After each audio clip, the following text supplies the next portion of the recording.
kembali ke sikap pada akhirnya. Sikap kita terhadap uang gitu. Nah bagi saya sikap terhadap uang itu kelihatan dari sisi yang kasus yang banyak dilakukan saat ini, Kang Ujang. Kita udah spending ini gitu. Sebenarnya minggu lalu kita udah bahas ya, spill dikit ya, spill dikit gitu. Cuman saya lihat ini penting lagi nih, karena ini kalau mau bicara tentang literasi keuangan tuh bicara sakit-sakit dulu, Kang Ujang. Sakit-sakitan dulu kitanya gitu. Betul. Nah, jadi ini jadi masalah besar gitu kalau kita tidak mengulas sesuatu yang, kalau udah mengulas sesuatu yang biasa jadinya biasa aja gitu aja gitu. Tapi kalau mengulas sesuatu yang harus dilakukan, ini menjadi masalah. Nah kemarin ada yang WA saya, Pak Mer, beneran gitu doom spending itu menjadi sebuah masalah besar saat ini gitu. Saya bilang gini, ya kalau bicara masalah besar ada yang lebih besar sebenarnya gitu. Apa paling besar menurut kamu? Masalah yang kedua, pola pikir gitu. Karena berawal dari pola pikir sebenarnya. Kalau pola pikirnya benar, ya pola pikir orang kaya dalam kelola uang, insya Allah nggak terlalu isu gitu. Tapi yang jadi masalah adalah pola pikir itu dia nggak punya gitu. Nah berdampak ke sana. Salah satu kenyataannya Kang Ujang adalah doom spending ini gitu. Jadi sedikit punya uang dikit baru udah beli, mau ganti mobil gitu ya, datang ke mall gitu, padahal nggak ada rencana mau belanja itu, lihat diskon gitu, dirayu sama SPG gitu ya gitu. Nah itu langsung keluar beli gitu. Apalagi jangan lihat di internet, ada di internet sekarang banyak marketplace atau TikTok gitu ya gitu. Lihat nih bagus gitu, padahal nggak butuh barangnya gitu. Padahal nggak butuh barangnya, hanya masalah kenapa gitu. Kenapa bisa seperti itu? Nah ini yang mau kita bahas hari ini, Kang Ujang. Kalau boleh bilang apa coba, Kang Ujang? Self control. Self control. Itu Kang Ujang akan kita bahas. Kan menarik ya, Kang Indra ya, pembahasan kita hari ini. Bagaimana ini kan kalau dengan doom spendingnya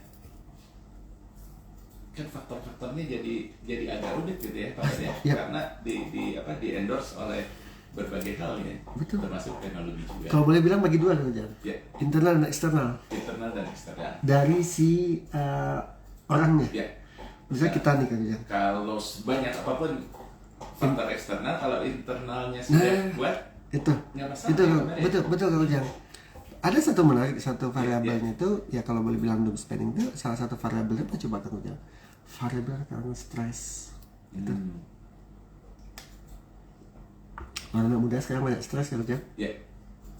Jadi dia sifatnya apatis ya gitu. Apatis dalam artian aku mangke gitu ya gitu. Yang penting gue senang dulu gitu ya gitu. Senang dulu gitu. Jadi ini yang jadi variabel. Oke. Nah, jadi karena dia, kalau kita berpikir makin banyak masalah kita makin dekat pada Allah gitu. Tapi yang anak muda sekarang kan enggak. Yang ini lepasin aja gitu. Ya. Jadi kita bisa melihat variabel internal dan eksternal itu yang menjadi faktor yang harus dikendalikan, kan gitu. Oleh siapa? Ya oleh kita sendiri gitu. Itu yang jadi kuncinya gitu. Banyak hal yang saya temukan orang-orang itu kita mau bahas apa dulu nih? Internal eksternal. Internal dulu kali ya. Saya pikir internal ya. Karena memang kuncinya di internal. Kalau eksternal kan di luar kendali kita. Betul Kang Ujang. Nah kalau saya lihat faktor internalnya itu lebih kepada bagaimana seseorang itu memiliki yang namanya persepsi. Itu persepsi dia terhadap uang dan persepsi dia terhadap masa depan, Kang Ujang. Ini saya lihat meskipun penelitiannya belum menggunakan metode yang benar ya. Secara umum saya lihat persepsi orang terhadap uang itu rendah gitu. Yang penting bagi dia, persepsi dia uang itu adalah tujuan, bukan alat gitu. Gitu. Nah kalau bagi saya ini dasar banget gitu. Ini akan mempengaruhi pada pola pikir tadi. Bagi dia, banyakkan orang bekerja itu cari uang, berbisnis itu cari uang gitu. Itu tujuannya. Jadi uang itu sebagai goal atau objektif. Sementara tujuannya adalah financial freedom. Uang itu adalah alatnya. Itu berbeda. Tidak, beda nggak kerja? Beda. Kalau saya jadikan misalnya saya dosen gitu kerjanya untuk cari uang, ya sudah, nggak ada lagi yang saya ini nggak akan pernah, kan cari uang tuh nggak akan pernah berhenti. Istilahnya terus aja ya, terus aja cari uang gitu, nggak berhenti gitu. Tapi hakikatnya kita kerja itu adalah mencapai yang namanya financial freedom, kebebasan. Tadi malam saya di ini sama teman saya, Pamer, dia ngasih pilihan ke saya. Pamer tuh rencananya mau kemana sih? Saya bilang, maksud lu apa? Saya bilang gitu. Habis ngajar tadi malam kan, habis ngajar saya ngobrol lah. Saya belum makan malam kan, di malam tuh makan malam dulu sama temen teh gitu. Tanya, Pamer tuh mau kemana sih? Gitu. Pamer tuh udah yakin ngajarin financial freedom. Memang Pamer udah ada mencapai financial freedom. Saya bilang, hakikat saya sebagai dosen tuh bukan saya harus baru financial freedom saya mengajarkan itu ke orang, tidak. Saya sebagai dosen manajemen seperti itu ya, nggak harus punya perusahaan besar dulu saya bisa ngajarin manajemen. Ini adalah bentuk kepedulian saya kepada banyak orang. Saya dikasih ilmu sama Allah, maka saya ingin mengajarkan diri saya dan orang lain juga gitu. Apa? Bagaimana sih kita memiliki persepsi yang benar terhadap uang gitu. Nah, jadi Pamer tuh nanti financial freedomnya gimana caranya ya? Saya kan memilih jadi dosen kan, Ujang. Saya bilang saya milih jadi dosen. Saya balik sebagai edukator sampai gitu. Ya hidup saya adalah sebagai pendidik. Kalau saya semua memilih menjadi seorang pebisnis, siapa yang bisa jadi dosen yang ya kan, yang dalam kacamata saya kan Ujang, dosen manajemen itu dia tidak cukup hanya paham buku di teori, tidak cukup. Dia harus benar-benar bisa paham konsep dan konteks gitu. Yeah. Itu saya selalu bilang ke anak-anak didik saya akan mengajarkan kepada kamu sesuatu yang saya tahu dan saya bisa. Kalau saya bisa, artinya saya sudah menerapkan, betul nggak kan? Nah, di ilmu manajemen, karena ilmu ini ilmu applied, ilmu terapan, dan selanjutnya dia tuh ilmu gado-gado kan Ujang. Maka saya harus memiliki itu kan gitu. Nah, saya bilang tadi malam tuh, saya akan bisa jadi financial freedom ketika saya jadi dosen, saya dapat duit, saya investasikan ulang sama itu. Saya investasi. Kenapa? Saya menggunakan konsep yang selalu saya ajarkan. Apa? Yang saya jual saat ini adalah skill. Skill saya bisa jadi uang, uangnya sebagian saya pakai untuk kebutuhan, sisanya saya investasi diri sama investasi aset. Aset itulah yang akan menghasilkan uang tambahan sama itu. Kalau dulu saya ngajar cuma dapat uang segini, tapi ketika saya udah punya skill lewat, saya naik segini gitu. Saya hitung-hitung usia saya udah nggak muda juga gitu. Maka saya harus memilih kan kerjaan. Kalau saya dipaksa masuk ke bisnis lagi, saya harus turun ke lapangan lagi. Saya mulai jadi apa? Jadi komisaris wae. Kan gitu. Investor iya, komisaris dibayar orang kan kerjaan. Status saya nggak bisa lagi jadi manajemen seperti gitu. Kenapa ya? My life is an educator gitu. Hidup saya itu sebagai pengajar gitu loh. Ngajar, selesai ngajar, masuk cuan gitu kan ke rekening saya gitu loh gitu. Nah lalu saya jadi komisaris. Kalau komisaris kan saya dapat ngawasin, saya dapat gaji. Nah, jadi persepsi saya itu saya rubah dulu kan Ujang. Tidak mencari uang tujuan saya, tapi mencapai financial. Kalau begitu, saya tidak harus menjadi seorang pelaku usaha lagi dengan usia saya sekarang.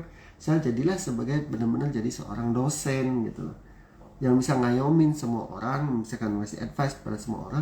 Saya dapat dua kan Ujang, dunia akhirat. Dunianya saya dapat uang, dapat benefit, dapat profit. Akhiratnya insya Allah kalau ilmu itu berkah dan mereka manfaatkan, pahalanya mengalir terus kan. Oh kalau gitu seandainya saya punya 1 juta mahasiswa gitu, ini kan lewat Radio Kelat ini dengan jutaan orang kayak gini kan banyak pendengar, maka mereka dapat inspirasi dari saya. Maka insya Allah tuh 1 juta orang menerapkan ilmu ini, insya Allah lah. Nah artinya itu yang pertama kan, kesalahan masalah persepsinya nggak jelas terhadap uang. Ya. Dan tadi sedikit mengenai obrolan dengan temennya itu Pak Mel. Ya. Mungkin ya seperti yang pernah dikatakan, financial freedom itu harus benar-benar menjadi orang kaya yang super kaya gitu kan. Ya. Kan tidak begitu kan. Tidak begitu. Ya. Tidak begitu Kang Ujang. Financial freedom buat kita akan tercapai ketika semua kebutuhan kita tuh udah disiapkan ya. Kan kebutuhan beda-beda. Betul. Kalau saya kebutuhan cukup aja misalnya untuk saya nggak harus beli sesuatu yang gimana, yang wah gimana, tidak Kang Ujang. Lalu untuk kebutuhan darurat udah ada gitu Kang Ujang, tabungan udah ada gitu, mau healing lah gitu Kang Ujang ya udah ada gitu. Healing saya dengan healing Kang Ujang pasti beda. Saya healing saya ke Kebon ke Ciwidey udah cukup, tapi Kang Ujang kok udah kasih healing siapa? Kalangan jalan kan beda-beda Kang Ujang ya gitu ya. Semakin kita bersyukur kepada Allah, maka ketenangan dapat, rezeki kita juga kan insya Allah kan nambah kan gitu. Nah di sini kan bagaimana pemaknaan Kang Ujang gitu. Jadi setuju sama Kang Ujang, persepsi kita financial freedom bukan jadi orang super kaya, tidak. Asal kecukupan, jadi untuk beli ini kita nggak mikir lagi ya gitu, udah ada uangnya gitu Kang Ujang. Nah jadi saya bilang gini, saya bukan harus saya udah financial freedom baru saya ngajarin ilmu ini, tidak sama gitu. Tapi saya ngebangun sebuah kesadaran, pada akhirnya saya adalah edukator. Saya orang edukator pun akan bisa mencapai financial freedom sepanjang dia tahu caranya. Setuju nggak kan? Kalau kita tahu caranya, insya Allah kita akan bisa mencapainya dengan baik. Dan ini bukan hal yang mengawang-awang Pak. Tidak. Tidak sama sekali. Tidak Kang Ujang. Karena sampai saat ini pun saya terus berusaha. Karena saya bilang Kang Ujang, setelah saya pelajaran berharga saya ketika perusahaan kemarin drop gitu ya, sekian itulah uang saya loss gitu, maka saya bangkit lagi gitu. Saya mulai menata diri, menata keuangan saya gitu. Nah saya rasa mulai pelan tapi pasti udah mulai kelihatan Kang Ujang. Mulai bisa kalau udah di 7 level, saya udah masuk di level 4 lah. Oke. Tinggal masuk ke 5, yang berat tuh 5, 6, 7 kan. Kita udah punya tabungan semua gitu. Sampai kita tua udah punya tabungan, anak-anak ini pendidikan udah semua gitu kan. Nah, jadi saya memang agak terlambat karena di usia sekarang gitu. Tapi kemarin 2 tahun kemarin, 3 tahun kemarin saya emang loss, luar biasa loh saya. Dan saya nggak mau terjadi itu. Nah, saya nggak mau juga ini terjadi ke teman-teman. Itu filosofinya gitu. Jadi saya nggak harus saya udah financial freedom dulu ngajarin ilmu ini. Sama halnya saya sebagai dosen nggak harus saya punya perusahaan besar dulu saya mau ngajarin ilmu manajemen. Tapi kan perspektif yang berbeda. Saya tinggal kalau ngajarin Kang Indra, konteksnya di Kang Indra, saya sesuaikan dengan ilmunya gitu. Nggak harus saya paksain, oh Kang harusnya gini nggak bisa. Karena itulah konsep pembelajaran andragogi. Pembelajaran andragogi itu bicara ada tentang sesuai dengan relevansi kehidupan Kang Indra, beliau sebagai misalnya penyiar, lalu ada juga pengalaman beliau ditarik kemana Kang Ujang, termasuk memotivasi beliau. Itu adalah pola pembelajaran andragogi. Nah jadi persepsi itu yang harus kita baca dulu. Yang kedua Kang internal, boleh lanjut Kang Ujang? Yang kedua adalah motivasi. Saya lihat banyak orang itu tidak pernah mendefinisikan motivasinya secara definitif gitu. Tidak, saya lihat. Misalnya dia kerja, apa sih motivasinya gitu? Motivasinya apa kerja itu? Nah kalau bagi saya motivasi bekerja itu jelas saya ingin mencapai financial freedom. Itu clear banget kok. Jadi ketika saya jadi dosen pun saya ingin motivasi saya adalah jalan saya untuk mencapai financial freedom. Nah, bukan untuk cari uang gitu. Karena dengan gaji sekian saya di kampus, kalau saya tidak putar itu ya segitu-gitu aja. Sementara kebutuhan naik nggak? Naik. Anak mau kuliah, anak kedua masuk SMP, SMA, itu kan nggak sedikit uangnya. Inflasi juga. Inflasi, nanti PPN segala kayak gitu. Nah, jadi saya motivasi saya kencengin dulu Kang Ujang gitu. Motivasi saya motivasi kebutuhan. Saya butuh gitu loh. Saya butuh untuk sekolah anak, untuk semua gitu. Nah, orang kan yang temuan saya banyak yang hanya sebatas udah kerja aja gitu. Lalu ketika istrinya nanya, ya uangnya kurang, ya udah dicukup-cukupin aja, saya udah kerja maksimal gitu. Ada nggak, pernah nggak dengar kayak gitu? Banyak banget. Terus banyak. Artinya apa? Dia tidak punya motivasi gitu. Itulah kenapa konsep 50-30-10-10 itu berlaku, Kang Ujang. Kita harus mendabelkan pendapatan kita, kebutuhan kita sebagai dasar untuk pendapatan. Kebutuhan kita misal 10 juta, saya memaksa diri saya untuk mencapai 20 juta. Itu kan bicara motivasi. Kalau apa? Anak saya nggak kuliah nanti. Memang benar Kang Ujang, apalagi kita sebagai kepala keluarga, kita nggak tega gitu, anak kita tuh atau keluarga tuh untuk nggak bisa kuliah, bayar SPP segala gitu. Maka kita akan berjuang sekuat tenaga, ya, kaki jadi kepala jadi kaki gitu ya, dimarahin sama atasan, dimarahin sama konsumen, tapi kita fight gitu. Ada sesuatu yang kita perjuangkan gitu kan, gitu. Ada sesuatu yang kita perjuangkan. Nah, itu berangkat dari mana? Yang kedua, variabel kedua tadi kan, variabel keduanya adalah variabel motivasi. Nah, motivasi inilah yang harus benar-benar kita istilahnya gini, menjadi pemicu buat kita gitu. Pemicu. Semalam setelah saya ngajar, saya kan ketemu teman, habis itu ketemu lagi ke Rangga tadi malam, Kang Ujang. Ya, sama Rangga kan ada pameran wedding di poster. Tuh. Jadi itu adalah ikhtiar saya mendapatkan rezekinya gitu. Mungkin saat ini saya belum dapat rezeki yang optimal dari kerjaan-kerjaan kayak gitu. Tapi saya yakin, ya Allah, bismillah, moga ini ikhtiar saya. Saya yakin sama Allah gitu. Saya yakin sama Allah. Allah tuh tidak akan memberikan kita rezeki kalau kita nggak menjemputnya kan gitu. Pulang-pulang di malam berapa? Jam 11, jam 12 sampai rumah. Artinya apa? Ini adalah ikhtiar saya. Ini bagus nih kata si Afaimut ya. Dicukup-cukupin, kata Pamungkas mensedih pamer. Ya, buat para ibu rumah tangga, istri pasti sedih gitu ya. Di satu sisi dia tahu kebutuhan tuh naik terus, merangkak naik kan gitu. Tapi suaminya ngomong ya dicukup-cukupin gitu. Apa yang dicukup-cukupin lagi gitu. Ketika dicukup-cukupin, makannya cukup-cukupin, makan dulu satu piring, sekarang setengah piring gitu. Lauknya dulu sama ikan, sekarang sama kerupuk gitu. Pasti suaminya ngamuk lagi kan gitu. Artinya apa?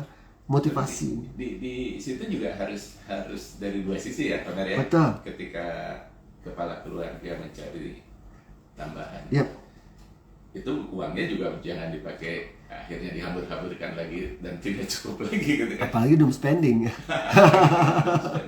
Doom spending ada bagaimana sih dipakai buat beli hobi dia. Wah, kita udah berkeluarga tuh hobi agak diturunin lah, apalagi hobi yang banyak ngeluarin uang lah gitu-gitu. Udah tahu diri lah gitu ya. Merokok hobi ya udah kurangi. Saya alhamdulillah kalau jangan nggak merokok lagi. Dulu mah benar-benar saya perokok berat juga gitu ya gitu.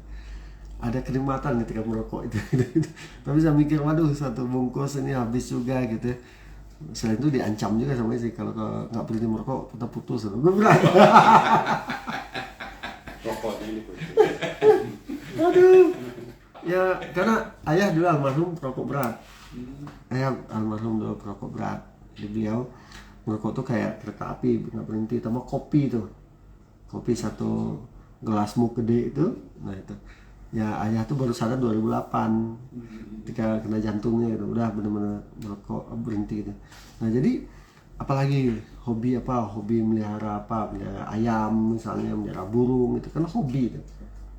Berhentilah gitu. Apalagi mobil, betul.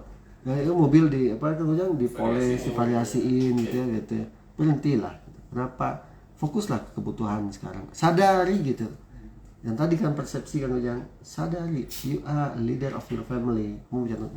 Ini akibatnya karena nggak sampai ke sana, doom spending jalan kan Ujang. Karena motivasinya kan nggak kuat ya gitu. Saya jelas motivasinya sekarang adalah gimana caranya saya bisa recovery dari kejadian-kejadian yang saya alami kemarin. Saya udah nggak mau, saya ketat banget untuk masalah uang, saya ketat banget sekarang. Ketat, super ketat sekarang.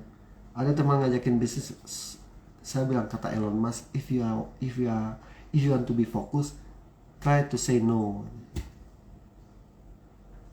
Saya juga baca quote dari Warren Buffett gitu juga. Jadi tidak semua peluang itu harus diambil gitu ya. Gitu. Kenapa? Kita butuh fokus gitu. Nah, maka persepsi itu, motivasi itu yang kedua Kang Ujang, variabel internal. Ya kalau motivasinya rendah ya sudah, pasti sahabat-sahabat gimana? Sok kalau mau ini kasih komen ya di grup atau di WA. Gimana teman-teman nih? Motivasinya udah tinggi atau rendah nih? Ya itu Kang Ujang. Ya. Kalau saya motivasi saya lagi saya paksa on fire gitu. Saya paksa naikin. Kenapa?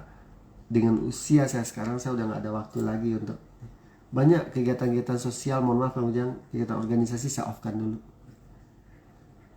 Back to my personal gitu ya. Saya bilang kok Pamer kok nggak aktif lagi gini-gini. Saya bilang saya menyendiri dulu gitu.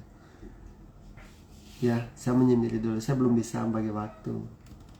Kenapa? Karena banyak hal yang saya ini. Nah, dari sana Kang Ujang tuh udah mulai kebaca. Yang ketiga Kang Ujang learning. Saya menarik kemarin diskusi di kampus. Bu, saya bilang gitu ke kaprodi saya. Kenapa ya Bu, anak-anak sekarang tuh malas baca? Kenapa gitu kamu ngomong itu Mer?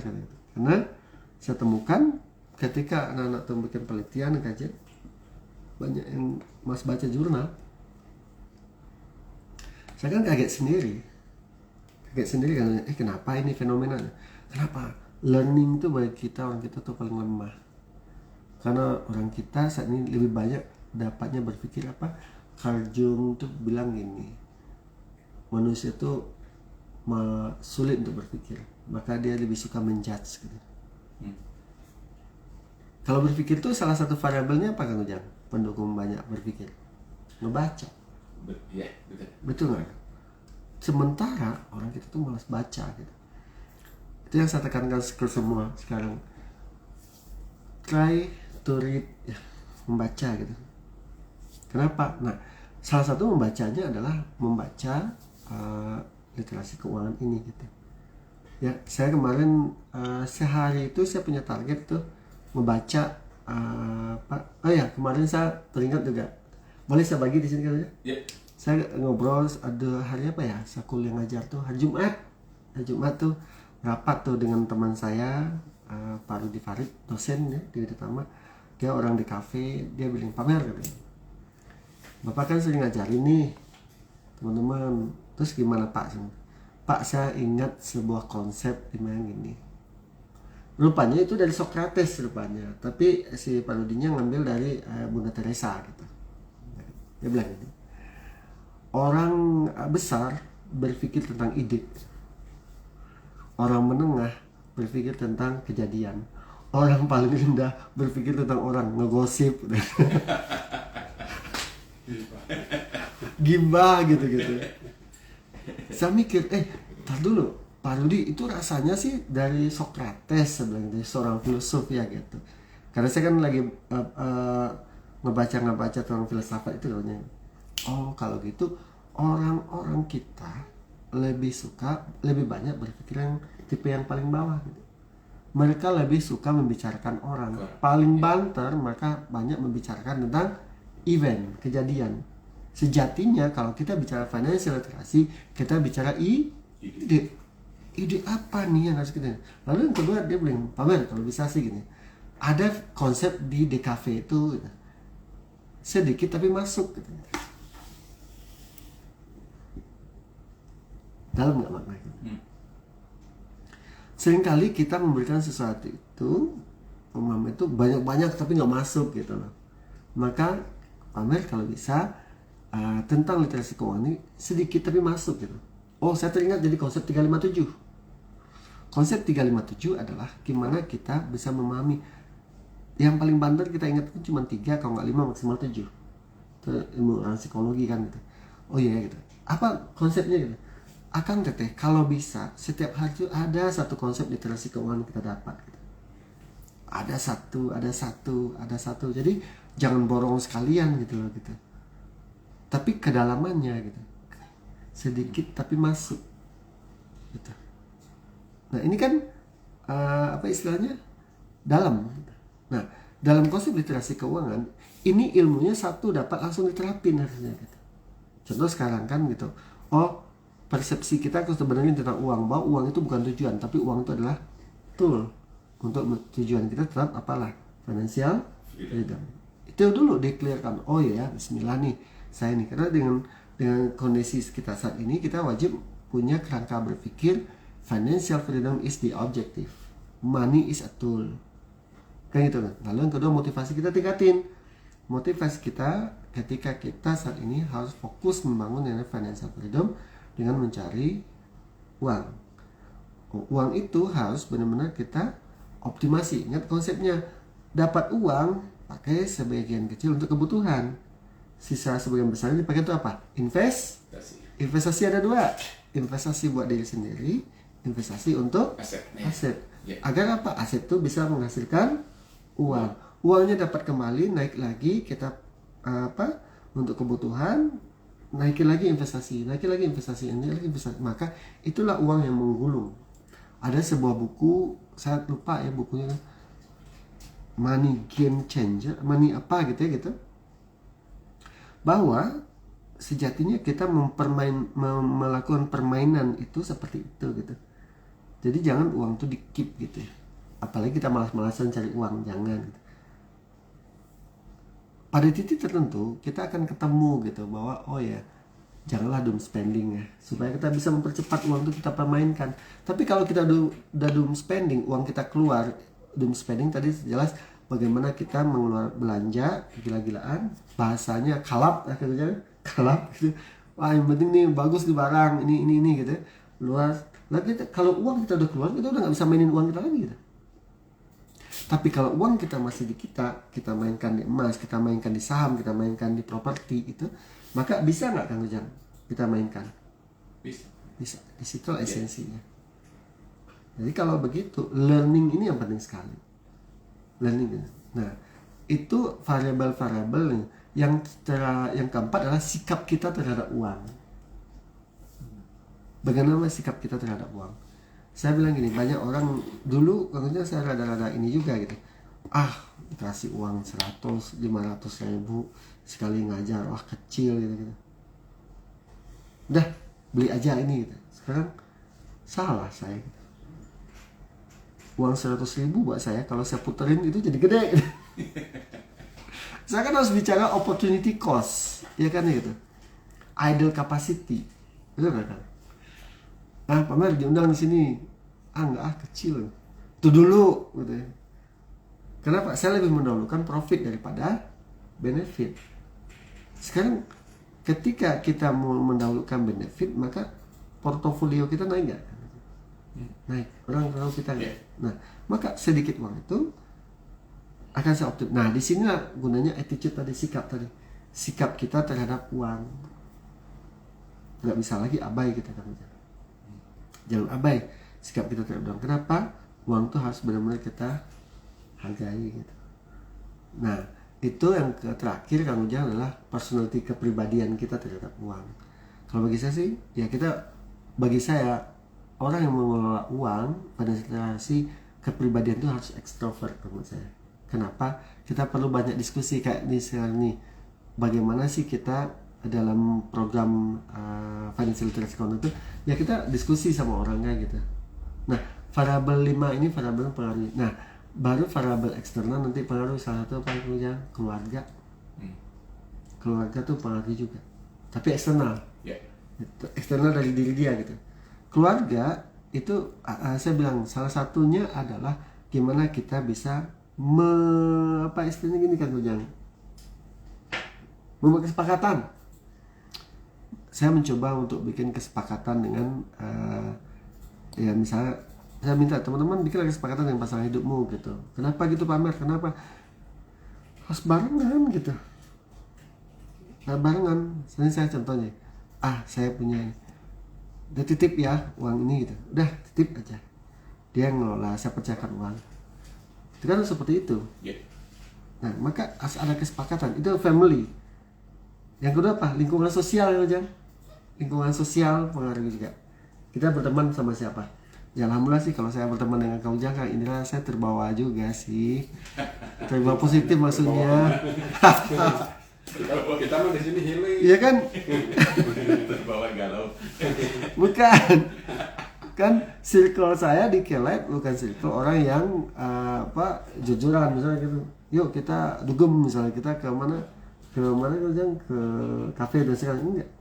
Nah, kita mah deket kan sebelah kanan. Ya, cuma saya nggak pernah diajak tuh gitu. Kemalaman. Artinya apa? Dengan circle segini saya tidak terpengaruh kan gitu kan. Yeah.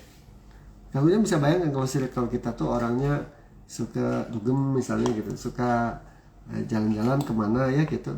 Wisarannya kita ini. Kita kan ke bawah nggak kan? Pasti kan gitu. Yeah. Jadi circle kita ini kan itu kan. Contoh sekarang, kenapa sih Kang orang tuh, saya punya temen juga tuh, dia teman-temannya sosialita gitu ya. Dia nggak ngukur diri gitu, dia nggak ngukur diri, ikut-ikutan tuh. Kalau sosialita kan jelas, gitu ya. Baju tiap ketemu ganti, gitu loh. Makan di sini tanpa ini, nah. Ini kan menjadi sebuah ini kan, way out gitu ya. Cara akhirnya kita ikut-ikutan jadinya, gitu. Bayang nggak kan? Sangat bahaya. Nah ini yang harus menjadi konsideran kita kan ya gitu, bahwa ini nggak mungkin kita lakukan gitu kan gitu. Nah jadi bagi saya harus menjadi perhatian buat kita, bagaimana kita tuh benar-benar memahami ya kita harus benar-benar bisa membuat nih sebuah hal lebih baik gitu. Nah yang terakhir apa coba? Budaya itu berhubungan apa coba? Value. Kalau orang tidak punya value dalam dirinya, itu ingat nggak kalau waktu lalu saya bicara kan kebiasaan orang Indonesia itu kalau makan tuh nggak habis, ingat nggak? Itu dia tidak punya value kan gitu. Belanja banyak-banyak tapi jadi sisa. Jadi sisa. Makan aja nggak dihabisin gitu. Ya termasuk di rumah kita ya Pak. Itu masalah value kan ya. Value diri gitu. Saya marah banget karena ibu saya juga ngajarin saya gitu dulu. Kalau mau ambil silakan ambil secukupnya dulu. Silakan nambah kalau kurang. Tapi jangan pernah ambil banyak-banyak tapi nggak habis. Wah ibu mah, bapak mah marah bang. Kami memang kondisi ya maaf dulu kamu jangan. Kemarin itu saya profesor yang dari IPB itu. Kalau satu orang satu butir aja gitu membuang nasi kali berapa ratus juta penduduk Indonesia, 200 juta lah, 200 juta butir. Jadi berapa kan? Jadi berapa? Itu berapa kilo? Satu butir gitu. Ya, betul. Begitu Kang Ujang, artinya apa? Ini bicara apa coba? Masalah value. Nilai gitu Kang Ujang. Ya saya bilang gitu, buat apa sih beli sesuatu yang kita tidak gunakan, mubazir. Nah dalam ajaran agama kita tuh dilarang banget kan itu. Yang kedua belief, kepercayaan gitu. Kepercayaan kita terhadap bagaimana sih uang itu. Tadi kan apakah uang itu sebagai sebuah tujuan? Yang banyak orang sekarang kalau yang pun dan dia menghalalkan segala cara ya gitu. Hanya tujuan mendapatkan uang. Uang ratusan miliar gitu. Itu buat apa sih Kang ya gitu. Kalau saya mikirnya ya gitu. Kita juga nggak tahu umur kita sampai kapan, tapi dosa itu udah pasti kan. Uang yang nggak jelas yang kita ambil gitu. Saya bilang ini, saya seumur saya tidak pernah bawa uang, jangankan yang haram, abu-abu aja saya nggak mau. Gitu. Nggak mau, kenapa? Itu akan menjadi darah dan daging buat anak-anak. Saya sama Kak Indra juga nggak mau Pak. Maunya yang merah aja. Yang abu-abu berapa ya? 2000-an kah? Hijau ya? Yang baru gitu. Nah artinya apa? Kan di sini menjadi budaya Kang Ujang. Nah barulah sisi lain Kang Ujang masalah teknologi saat ini. Masalah teknologi itu bicara kenapa ya? Internet sekarang gampang banget. Jadi doom spending itu terjadi ketika variabel internal dan eksternalnya tidak dikendalikan. Yang eksternal sih agak susah dikendalikan ya Kang Ujang ya. Tapi kita bisa internal variabel terbesarnya di situ Kang Ujang. Satu, persepsi kita terhadap uang. Yang kedua, motivasi kita untuk mencari uang. Yang ketiga, learning kita terhadap literasi keuangan. Saya bilang spare waktu lah sejam lah sekali seminggu ya, dengerin kelas kita ini bareng-bareng. Oh iya ya, minimal oh iya ya gitu, itu udah ketemu gitu. Kenapa yang kita bahas di Radio Kiamat di sini adalah isu-isu hal yang relevan dengan kehidupan kita gitu. Lalu bagaimana kita sikap kita terhadap uang, harus benar-benar berhemat, berinvestasi, jangan buang-buangan uang lah sekarang gitu loh gitu. Saya ngomong anak saya, ayah cari duit itu berkeringat di luar itu capeknya luar biasa gitu. Maka kamu juga harus bisa mengelola diri kamu. Kan sikap terhadap uang. Ya. Lalu apalagi tentang personality kita. Terus kita harus terbuka. Kita harus terbuka untuk masalah uangnya, harus terbuka lah. Diskusi lah dengan banyak orang. Lalu faktor eksternalnya adalah family dulu, keluarga kita. Buat komitmen dengan keluarga. Dek, kita harus benar-benar hemat di sini. Gitu. Yang kedua, bicara tentang apa? Bicara tentang lingkungan sosial kita. Yang pertama lah di circle-circle yang bisa saling menguatkan kita gitu. Yang ketiga, lingkungan budaya kita perkuat. Itu Kang Ujang? Oke. Indra. Ya, cukup banyak nih yang merespon. Terima kasih banyak. Boleh pegang, terima kasih bagiannya. Di jalan tadi bagian. Pegang lagi di jalan. Nanti pegang sama jalan. Udah ada pertanyaan dari Kang Sani ya. Langkah apa yang harus dilakukan oleh orang tua untuk remaja kita agar menggunakan keuangannya tidak jor-joran? Karena kalau remaja kita tidak baik dalam menggunakan uangnya, ini membuat kesejahteraan kehidupannya terganggu. Atau nuhun akan kasih Apa tuh artinya Kang Ujang? Kang Ujang, apa tuh artinya Kang Ujang? Terima kasih Akang yang cakep dan baik. Oh, ini buat Kang Ujang aja kelihatannya ya. Kalau cakepnya sih ya mungkin. Aduh, ampun. Tulis bahaya.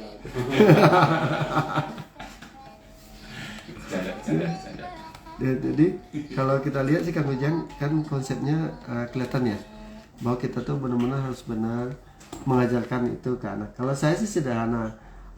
Kang Sony, saya teringat kesalahan kita selama ini ngajarin anak itu adalah kita tidak merubah persepsinya dulu. Betul. Tuh. Saya teringat sebuah ilmu yang selalu saya ajarkan di kampus Kang Ujang. Ini adalah bicara tentang konsep hidup manusia itu. Pertama, manusia itu mengalami persepsi. Jadi persepsi itu sesuatu yang masuk ke pikiran kita, lalu kita olah. Hanya masalahnya yang keluarnya bisa benar bisa salah gitu. Seperti itu. Nah di sini Kang Ujang kita harus benar-benar untuk yang memberikan persepsi yang benar dulu ke anak-anak kita. Itu hukumnya dulu. Kenapa saya bilang seperti itu? Karena nanti akan berhubungan dengan apa coba Kang Ujang?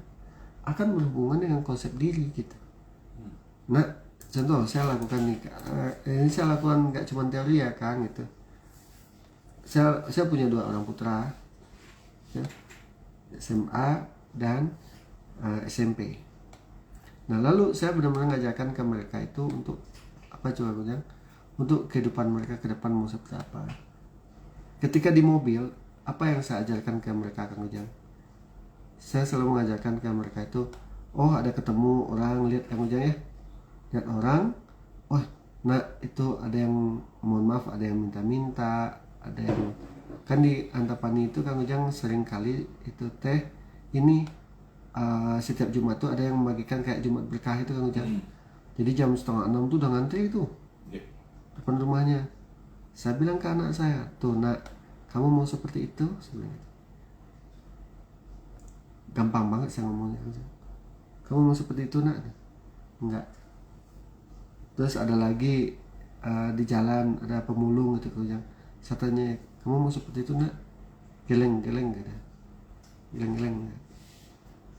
Nah, bagi saya ini adalah sebuah hal yang mendasar buat saya Kang Ujang. Jadi persepsi itu yang harus kita bangun dulu ke anak itu. Kita luruskan persepsi. Nah, yang kedua yang agak penting, motivasi mereka. Kamu mau kemana? Ya, mohon izin tadi saya agak telat Kang Ujang, karena saya ngomong sama kedua anak saya gitu. kamu memilih kuliah itu kan menentukan, kuliah S1 itu menentukan kita ke depan kan. Yang saya rasakan ya, saya kuliah S2 S3, tapi yang membentuk saya tuh HI, hubungan internasional, karena S1 saya dulu di situ gitu. Kemampuan berpikir saya tuh dibentuk oleh S1, maka saya benar-benar menentukan motivasi dia dulu tadi.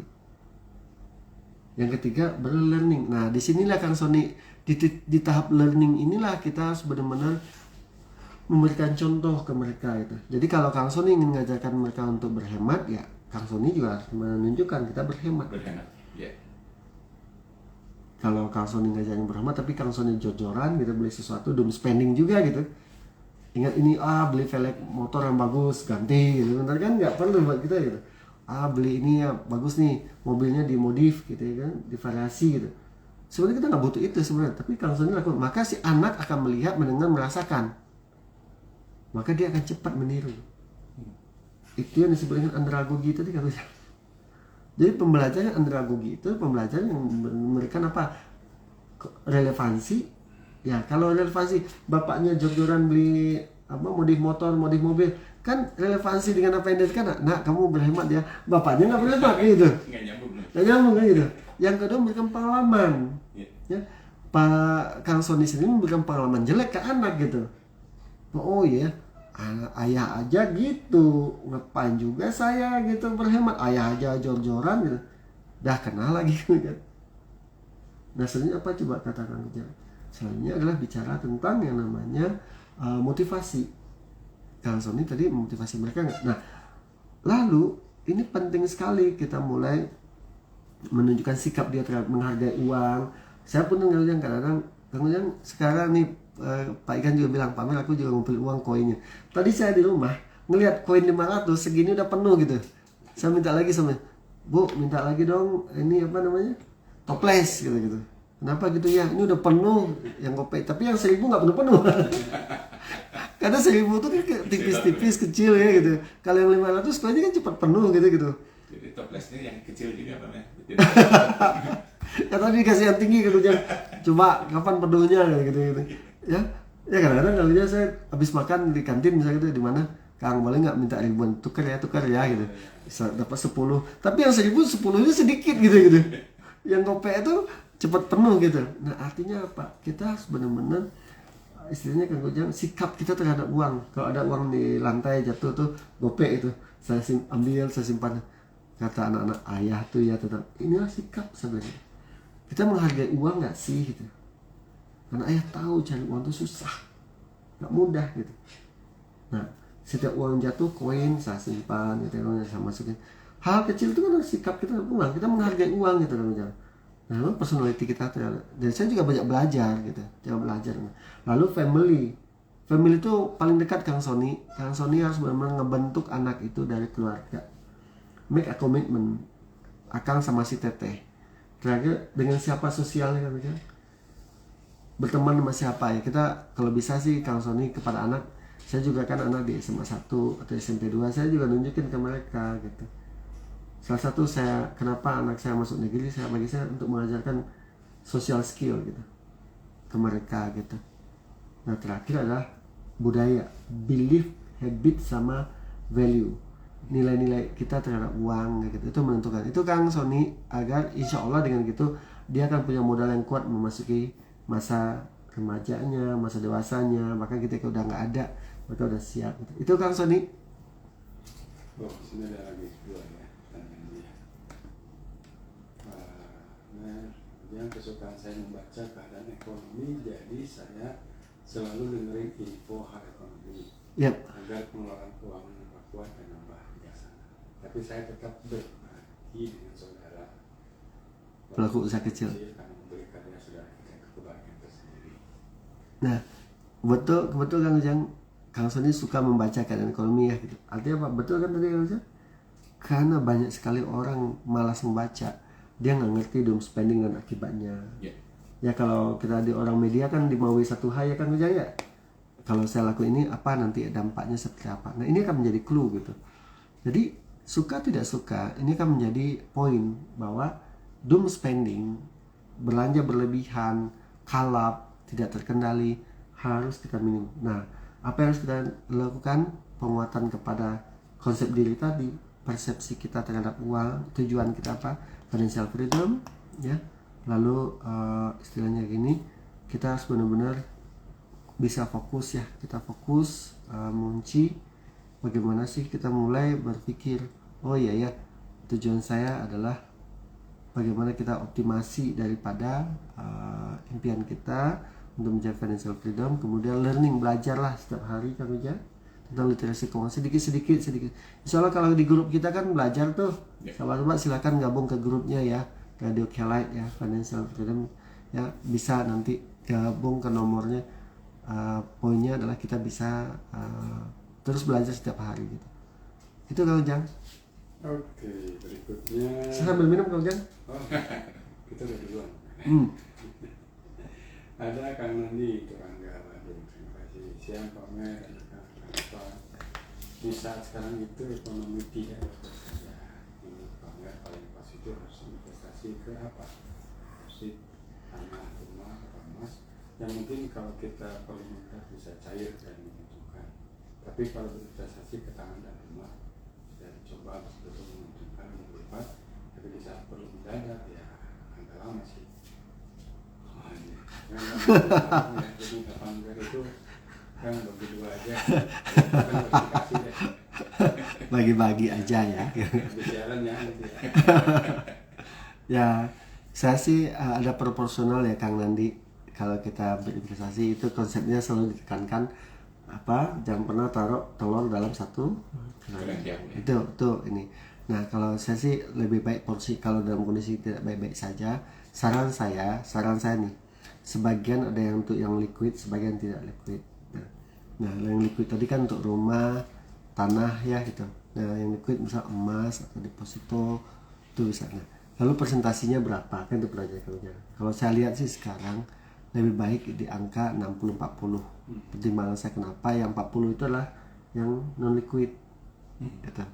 Karena dia bisa bertambah terus ya gitu. Yang 60 itu liquid, emas gitu ya gitu. Ke saham juga kan bisa kita jual sebenarnya gitu ya. Nah, jadi surat berharga kayak gitu. Nah bagi saya rekomendasi saya seperti itu agar kita bisa mengoptimasi 60 itu yang liquid.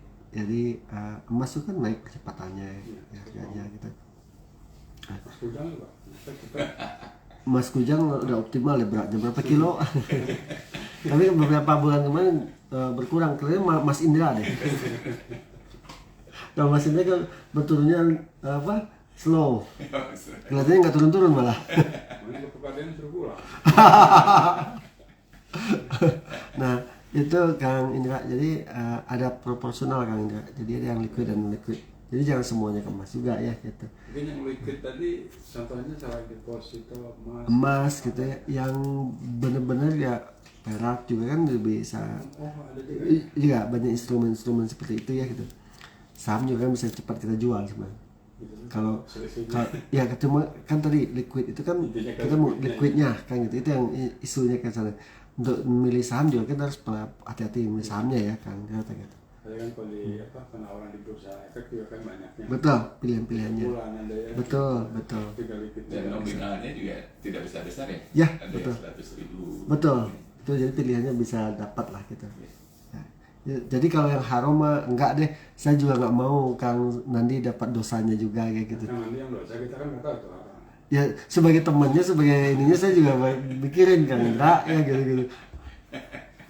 8 miliar mah jadi harum. Jadi harum jadinya. Kalau dicuci mah lumayan. Tuh kan, mulai tergoda circle saya mulai tergoda nih. Nggak boleh, nggak, saya melarang. Banyak sabun di belakang. Tuh kan gitu. Enggak lah gitu.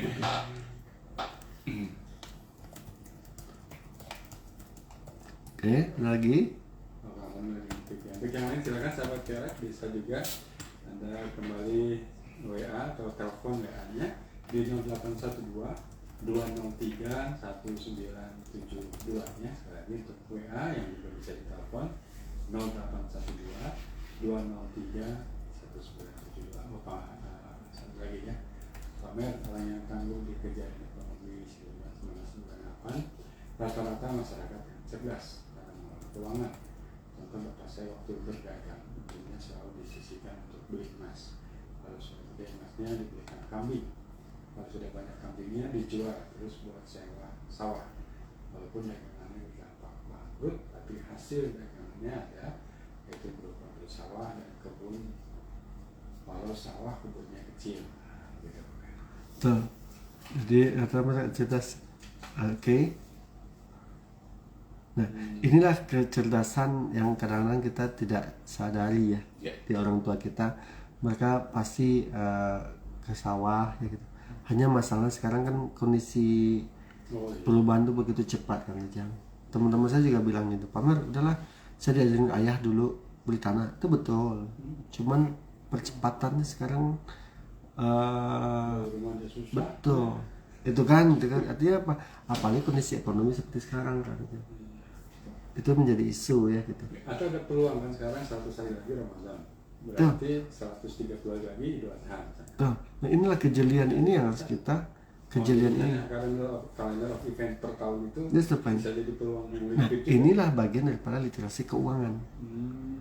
Kenapa kita bisa forecasting ya?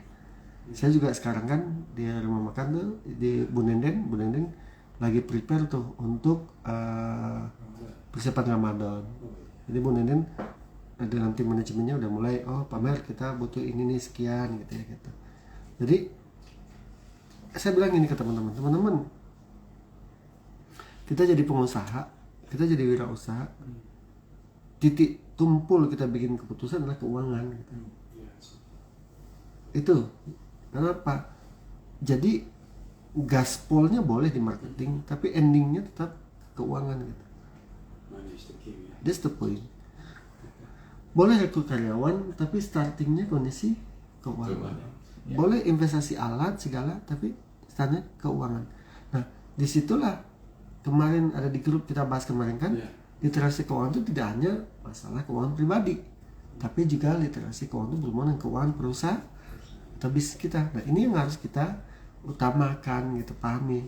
Saya nggak tahu sekarang Kak Indra, dasar banget ya kita. Sebenarnya keuangan gitu. Nah ini yang saya menjadi kunci ya menjadi kunci.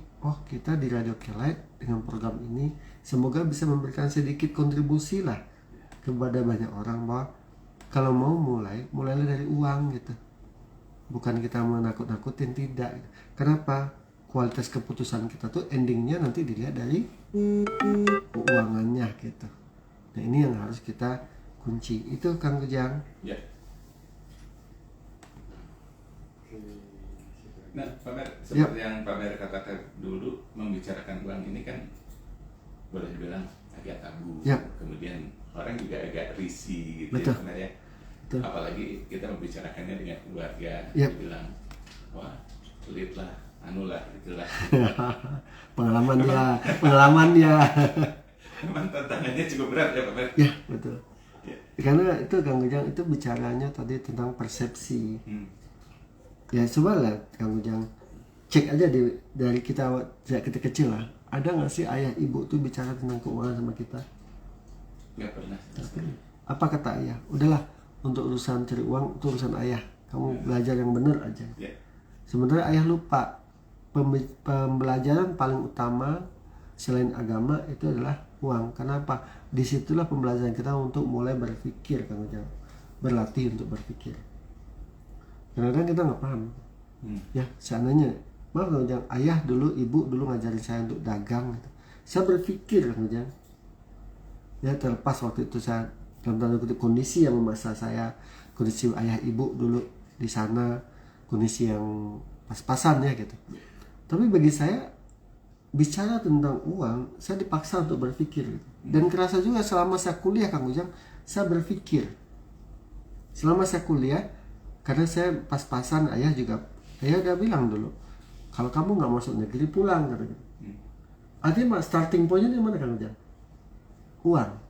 Kenapa? Ayah nggak kuat, ayah ibu nggak bisa bayarin uang kuliah karena mahal pastinya.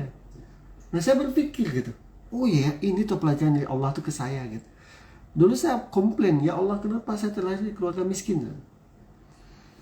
Tapi di situ Allah ngasih pelajaran gitu. Nah, kamu mikir gitu.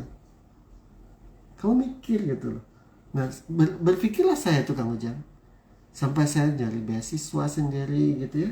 Kenapa? Ya ayah cuma mampu segitu. Masa saya komplain ke ayah, ya gimana aku nggak mau tahu ayah cari uang bla bla bla gitu kan, gitu nggak mungkin Kang Ujang. Saya gabung ke organisasi mahasiswa dulu supaya bisa makan gitu Kang Ujang. Saya berteman dengan banyak orang. Kenapa? Saya nyadari saya di Bandung nggak punya keluarga, maka saya harus mikir. Nah, oh di sini toh gitu. Jadi kemampuan berpikir itu akan terasah ketika kapan? Ketika kita di challenge dengan kebutuhan. Tapi kalau kebutuhan kita dipenuhi terus, ya malah kita ngelunjak gitu. Dikasih hati, minta jantung. Ayah udah ngasih ini, minta lagi. Kenapa? Gue nggak mau tahu. Itu harus ada gitu. Bahkan ada anak kan ya di beberapa daerah gitu, ada yang menganiaya orang tuanya, ngebakar rumah. Kenapa? Orang tuanya nggak punya duit, terus dianya maunya harus ada duit. Ada yang salah nggak Kang Ujang? Nah disitulah kalau memang tabu untuk bicara uang itu. Tapi esensinya anak kita kuliahkan jadi wirausaha atau menjadi pegawai, nanti ending-endingnya kemana? Cari uang. Dia mandiri uangnya udah ngajarin. Tapi dari kecil kita tidak pernah ngajarin dia bagaimana dapetin uang, kelola uang. Nah itu praktek itu yang saya benar-benar istilahnya lakukan ke kedua anak saya gitu. Saya bilang udah, dari sekarang saya udah ngomong sama mereka, ayah dan bunda kamu belum tentu bisa beliin kamu rumah, warisan berupa harta, tapi ayah dari sekarang sudah menyiapkan warisan buat kamu, warisan ilmu. Agar kamu berpikir gitu. Nah terakhir saya ingat statement dari Socrates itu, I cannot teach you anything but I just can teach you how to think. Saya nggak bisa ngajarin kamu apa-apa, tapi saya ngajarin kamu untuk cara berpikir. Nah di sini doom spending itu juga kita bahas di sini. Kita tidak mengajarkan bagaimana untuk tidak doom spending, tapi kita mengajarkan bagaimana caranya tidak melakukan doom spending. Kita tidak melarang Kang Ujang, itu bukan hak kita loh. Betul Kang Ujang, itu kan uang masing-masing. Tapi kita mengajarkan bagaimana untuk tidak doom spending. Kenapa? Doom spending itu akan membuat kehancuran buat kita. Itu Kang Ujang. Oke, Kang Indra. Mungkin terakhir dari Pak Tom ya, Pak Mer, kalau ada kata kalimat orang belum mampu sedih karena dulu kami bagian dari itu. Ternyata Pak Mer juga harus begitu untuk meraih kesejahteraan. Ya Kang Sony, kita dibentuk oleh masa lalu kita ya, dan kita punya masa lalu masing-masing. Dan saya punya cerita, ya alhamdulillah itu saya bilang Allah di Lauhul Mahfuz ya. Lauhul Mahfuz tuh kita udah gimana ditulis ya Kang Indra ya, tugas kita adalah menjalankan dan memperbaiki, kan itu aja. Janji-janji Allah tuh pasti kok ya, tergantung kita sekarang ya yang bisa diinin. Jadi yang penting buat kita saat ini, yuk simpulannya kita hindari doom spending, karena itu akan menghajar. Doom spending apa? Bagaimana pengeluaran kita jor-joran gitu, kalap, tidak perhitungkan dampaknya. Kenapa? Dampaknya membuat kita miskin. Ingat penelitiannya, generasi milenial, generasi Gen Z itu lebih miskin dari generasi sebelumnya. Karena salah satu penyebabnya doom spending ini, pengeluaran jor-joran. Itu kan, dan itu dipengaruhi dari doom spending itu udah pasti keinginan ya Pak Mer? Pasti keinginan Kang Ujang, bukan kebutuhan, bukan kalap lah Kang Ujang. Kalap gitu. Jadi lebih ke keinginan. Sebenarnya kita hukum kita apa Kang Ujang? Bedakan antara kebutuhan. Maka fokuslah kita untuk kebutuhan. Itu Kang Ujang, Kang Indra. Oke. Wah ini Sony cek Pak Mer, Kang Indra katanya kira kata untuk mencerahkan. Sama-sama. Saya tinggal bacain dulu boleh Kang Indra? Oh iya, boleh ya. Itu ya. Oke. Ini izin Kang Ujang, saya bacain dulu. Mbak Lavina ya, Mbak Nelly di Cirebon makasih, Pramulia Sudiatna makasih, Suara Alam makasih, Mbak Yuli, Gitu Snalio makasih, Evo Imut makasih, Elniwa makasih, Fauji Intra makasih, IG Surya Eka Putra makasih, Eva Umut tadi, Azra Mbahani makasih Mbak, Ajeng Diniau makasih, Nunun Rahnaya makasih, Sus Cemong makasih Teteh, Garit Sel 84 makasih. Oh ini ada, boleh saya bacain ini Kang Ujang? Yeah. Fauji Ingtrium, ada yang pemahaman menambah biaya kehidupan bisa menambah rezeki, tambahan untuk datang. Adakah dari sudut pandang Pak Men untuk penganut yang menelan mentah teori tersebut? Ada yang memiliki pemahaman menambah biaya kehidupan bisa menambah rezeki. Saya nggak setuju dengan pemahaman ini Kang. Kenapa? Ya kalau biaya kebutuhan itu untuk dikontrol, bahkan bisa di-reduce. Kenapa? Ada dua konsep di situ, kebutuhan dan keinginan. Jadi jangan polos banget ngebaca itu ya gitu. Jadi konsep ini kalau jangan pemahaman orang ini semakin Bertambah. biaya kebutuhan maka rezeki kita juga nambah. Belum tentu sekarang kayak gitu. Yang harus kita kontrol biaya ini yang harus kita kontrol gitu. Kadang-kadang terbalik begini. Itu Ketika rezekinya lebih, kebutuhannya jadi nambah. Betul, itu yang itu pemahaman kedua ya kan itu. Ya, itu yang bikin pola pikir kemarin, pola pikir orang menengah. Orang menengah. Ya, karena pola pikir orang menengah semakin banyak dia nambah rezeki, kebutuhannya naik lagi, bisa jadi 2 kali lipat kenaikannya gitu. Jadi saya nggak setuju dengan teori ini Kang, ini fatal gitu. Bagi saya mungkin itu jadi bukan teori, bisa jadi statement orang ya gitu, menjadi kuat orang gitu, kita langsung nelan. Jangan ditelan mentah-mentah, kita harus berpikir iya gitu. Masa biaya nambah rezeki akan nambah? Enggak, rezeki itu datang dari Allah kalau kita jemput kan gitu. Yang pasti kalau biaya kita nambah ya jelas bisa jadi ngutang lagi kan, ojol apalagi pinjol atau apalagi pay letter ya, judul itu. Nah itu Kang Kujang. Ujung-ujungnya ambrol itu. Yang katanya untuk mancing, untuk dapat besar harus dengan ikan dapat mancing ikan besar. Yep. Umpan yang besar. Yep. Atau ke situ larinya. Enggak, saya enggak. Sedang pasti itu bukan teori. Bukan teori. Asal tuh. Asal. Teori asal. Ini anak saya Fazil, makasih anak. Raju Tandap, makasih dari Cirebon. Oh, Tenenden, makasih Teteh Mandelistu, makasih. Suara Alam, izin lift Pak Dazu mangga Mbak Yani Wahyuni, makasih. Oh, Kang Arif Senior, makasih Kang. Halomuan Erik, makasih. Gin Workshop, makasih. Edit Zuzani, makasih. Izak Budi Sub, makasih.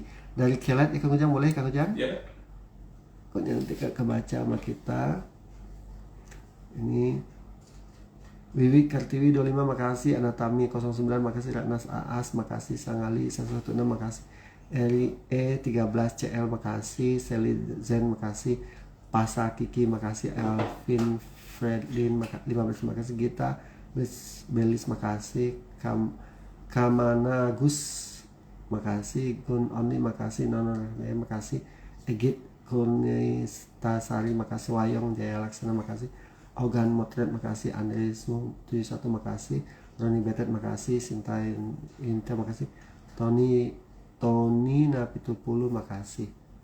Semua belum semua. Oh ya makasih. Dah Kang Indra udah saya baca semua. Kita harus sudahi ya Kang Indra ya. Oh iya. Sahabat Perak mungkin bisa gabung di grup literasi ya. Literasi Pancasila literasi ada kan Bang ya? Ya betul.